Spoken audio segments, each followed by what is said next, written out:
Hey guys, I'm Frida with WTI. I have you out here in my husband's truck to give you a little sneak peek.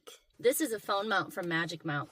It's magic in so many ways. First of all, the little mounting area is so large that you do not have to worry about this thing not being sticky enough to hold for long-term use. And you can even tell with this extra little sticky that they sent in case we ever had to use it, that's sizable. It's the size of 2 quarters basically stacked on top of each other. Where he mounted it here, there are no worries about it. There's plenty of surface area to make sure that that adhesive mounts extremely well. My husband is kind of known for losing his charging cords.